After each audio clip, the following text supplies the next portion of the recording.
Hello there. My name is Halfdan Hexbakken, and I'm an associate professor at Østfold University College. And I make online courses. And my talk is called Design and Performance of Video Interviews in a MOOC. And for those who do not know where Østfold University College, it is in Norway, which is located south of Oslo. So, what am I going to talk about? Well, I'm going to talk about a video interview. And a way to sort of demonstrate what a video interview is to look at traditionally how educators are presented in videos. And this is me talking, and what you see is a talking head, which means in practical terms that I have some sort of script, and I'm in studio, and I talk directly into the camera, and from that practice, we have the video style or pedagogical video style called talking head.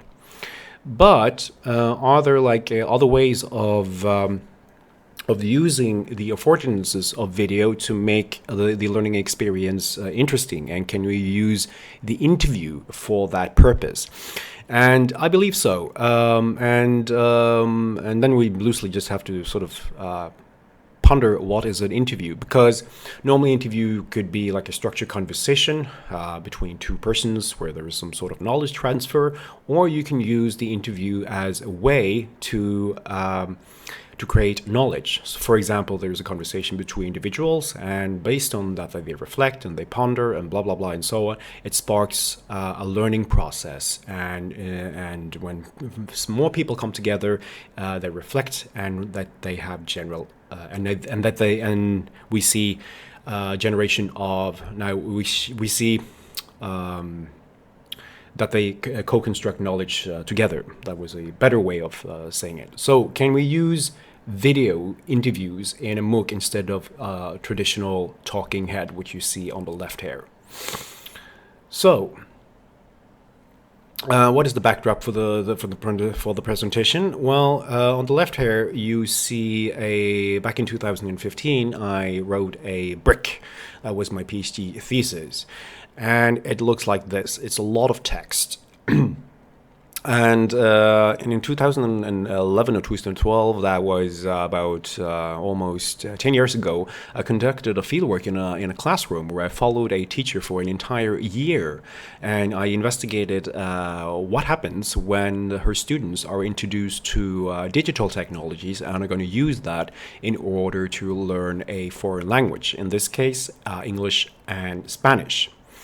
Obviously, research dissemination is important, and any teacher can actually read the dissertation because it's on the internet. But in order to make the knowledge or the research that I created more accessible, I made a MOOC instead on FutureLearn, and that's what you hear.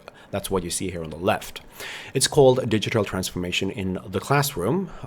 It lasts for about 3 weeks, where the learner or the target group, teachers, goes through different stages of what it means, of what digitalization means. So the student learns about what characterizes digitalization, and second, how do you plan for a classroom practice if you want to use digital technologies, and when you have that plan, what happens when you execute it in practice. So instead, if you have like an online course, it was a possibility for me that future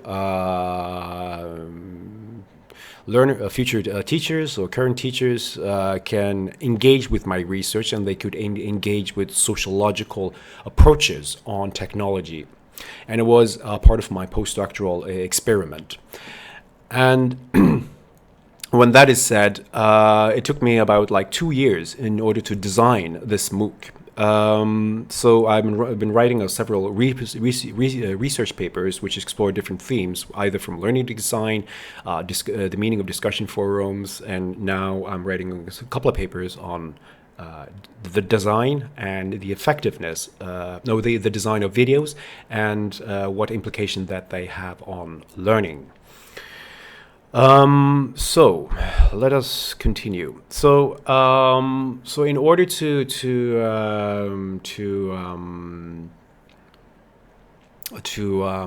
connect my paper, we have to obviously put it in a research conversation of some sorts, and this paper tries to make some contribution to, I would say, two general research streams, which are very often used when you talk about videos in MOOC, and that is one, video-based learning, and second, videos in MOOC, or research that explores the use of videos in MOOC.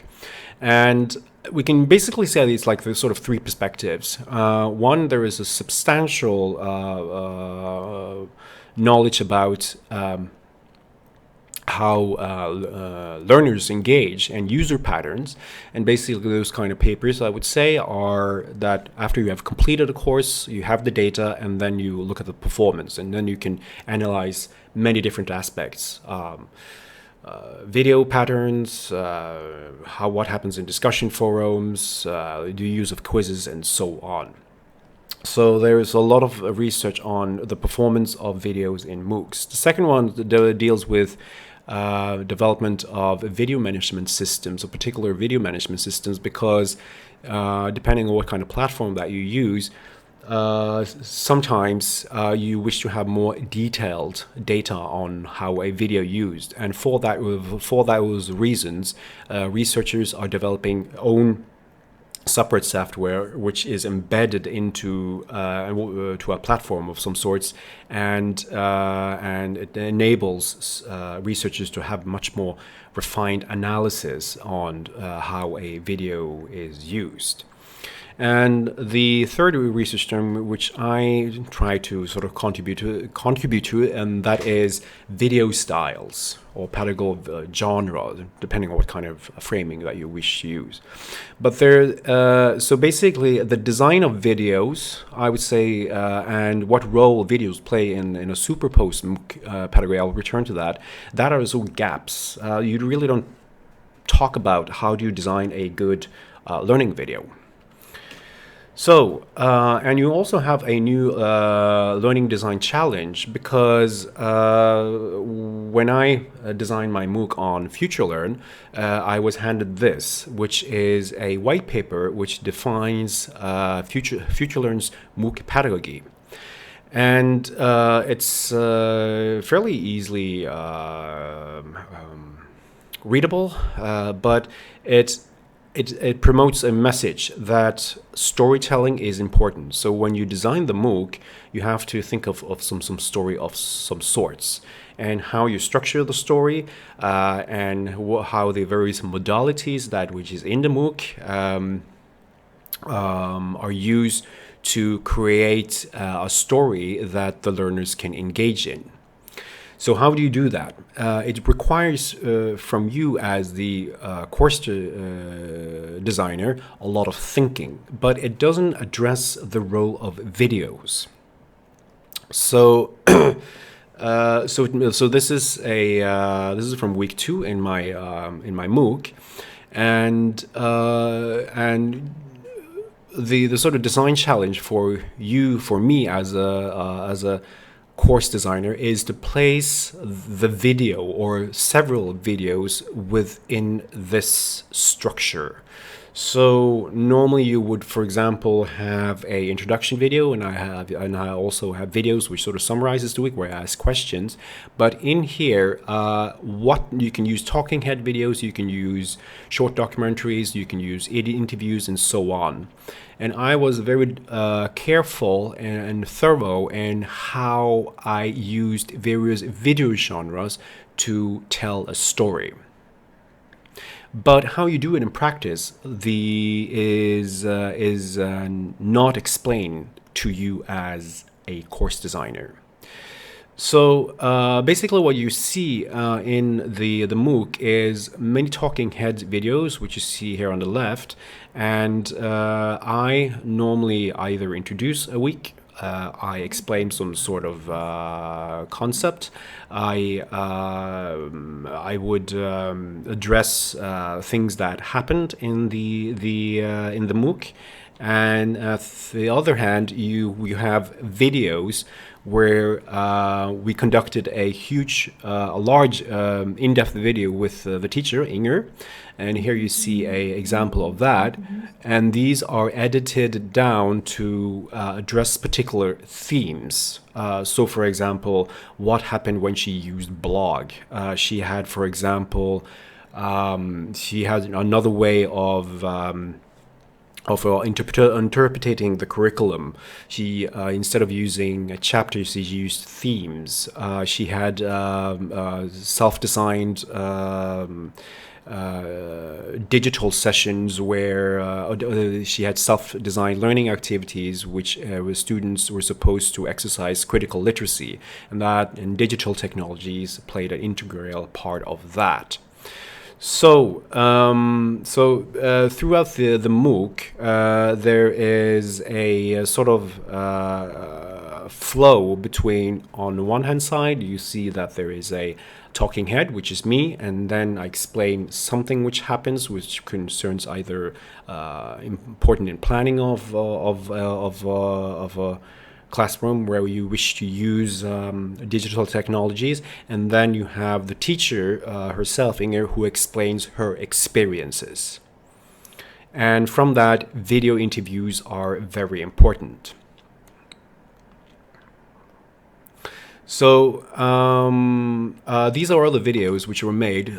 We had about 20 odd videos which were self-produced, and then we have several embedded videos. So roughly it's about 40 videos in the MOOC itself.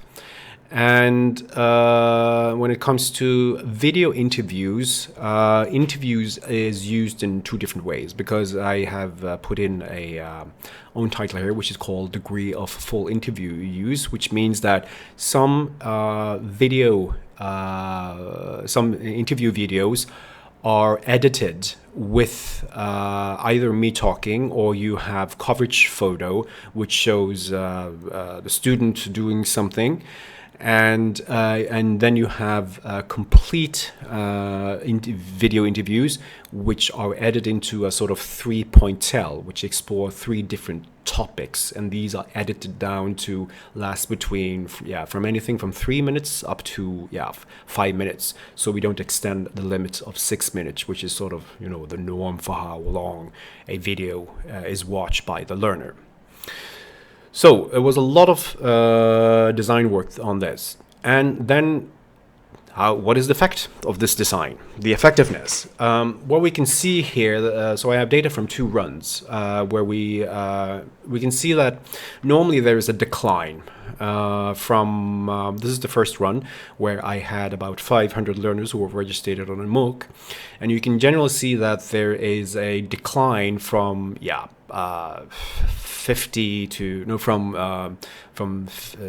10 to 20 drop, and the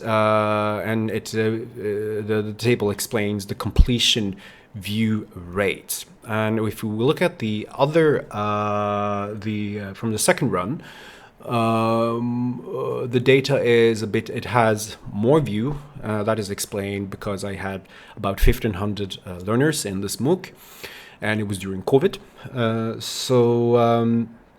And we can also see that in comparison to the first run, the view completion rate of the interview videos is higher. And that's basically what I had to talk about in my presentation. So thank you.